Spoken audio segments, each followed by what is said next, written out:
Hi everyone, my name is Dr. Sara Erdner. Thank you so much for letting me be your mental strength coach. This information is brought to you for Figure It Out Baseball. Now this is video 8 of a series that's teaching you the fundamentals of sports psychology. Now if you haven't watched the videos before this one, I encourage you to start from video 1 and work your way through this series. And especially watch video 7 before this one, because we're going to be talking more about emotions that we talked about in the last video, specifically having you look more into the emotions that you feel during baseball and us having a discussion on how we can use these emotions to fuel your performance instead of hinder your performance. Now I just want to remind you that all emotion, every single emotion that you feel, is justified and it's right and it's perfect. A lot of times we go through life with people telling you that you shouldn't feel angry, or you shouldn't be sad, or you shouldn't feel guilty, or you shouldn't feel insert whatever emotion. You should feel whatever you want to feel, and whatever you feel is right. And especially in sports. Because a lot of times I've seen athletes that they'll get mad at the umpire, or they'll get mad at themselves for making an error. And what happens is that anger or frustration or whatever emotion they're feeling at that moment, they haven't learned or already thought about a good game plan on how to use that emotion to fuel their performance. Rather, it just kind of runs wild and you see people throwing bats or breaking bats or yelling and screaming, and that's not really that beneficial. It's actually using up a lot of your energy on a task that's not going to help baseball performance.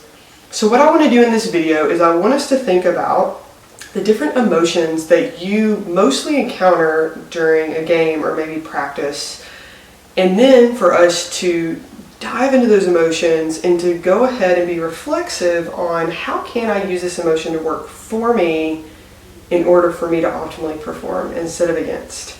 So what I want us to do is for you to finish this statement. I am feeling blank because blank. And think about all of the statements and all the emotions that you might feel in baseball. So usually what I'll see a lot of times is a lot of emotions come after somebody makes an error. So what emotions did that provoke for you? Just like in the last video, I want you to use the emotion wheel. And again, you can find an emotion wheel by simply Googling emotion wheel, and one will pop up. And I want you to determine on that emotion wheel all the emotions that you notice that you felt more so in a lot of your past performances. So maybe starting out with anger and then working your way out toward the outside of the emotion wheel to determine what emotion you feel. So I am feeling blank because, and be more specific than just I made an error. Maybe if you play third base, it's because I missed that ground ball and I should have got it. It was an easy touch. Maybe it's an at-bat and you're like, I should have hit that fastball. I don't know why I sat back on it. So in whatever scenario, when you don't perform well and you do make an error and you know you're better than that, what emotions are provoked?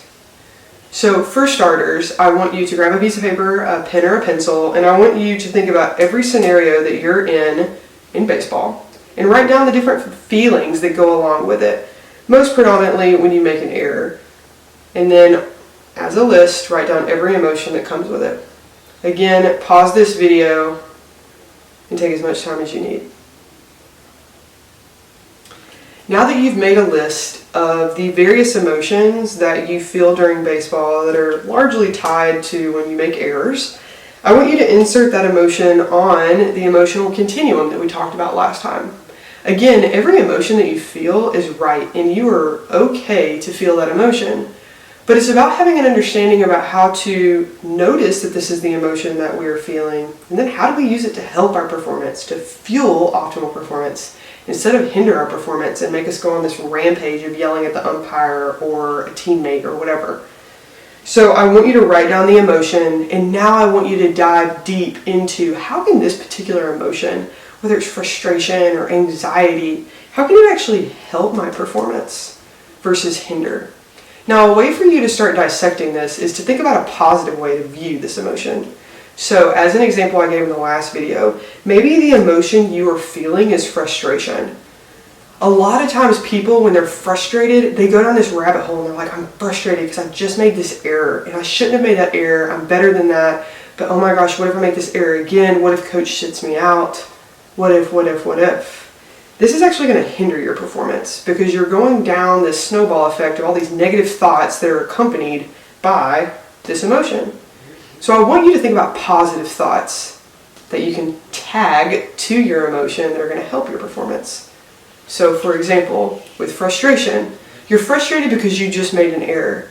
You're frustrated because you know that you're better than that error, and you're going to show them this next time that you got this because you are confident enough that you know you can snag this ball the next time it comes through, no matter how fast it goes.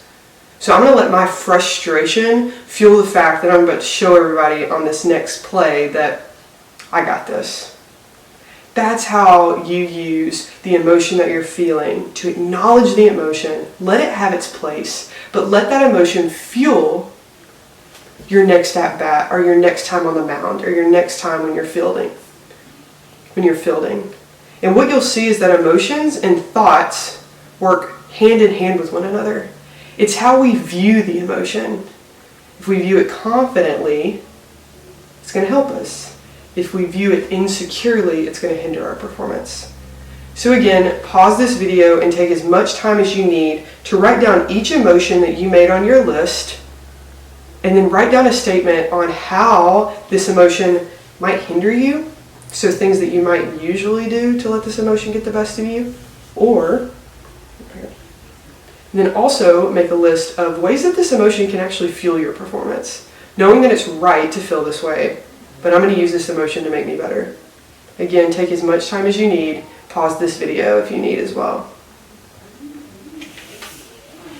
Now, in front of you, what you have is a list of the main emotions that you feel when you're playing baseball. Every single one of them are great, they're beautiful, and they're perfect, and I want you to feel them. And you've also made a list of ways that each one of these emotions can actually fuel your performance, having a positive connotation toward these emotions. So again, my name is Dr. Sara Erdner. If you want to know more about how to customize your sports psychology program for you, especially your emotions, you can contact me at the information at the end of this video. Thank you so much for letting me be your mental strength coach. This information is brought to you for Figured Out Baseball.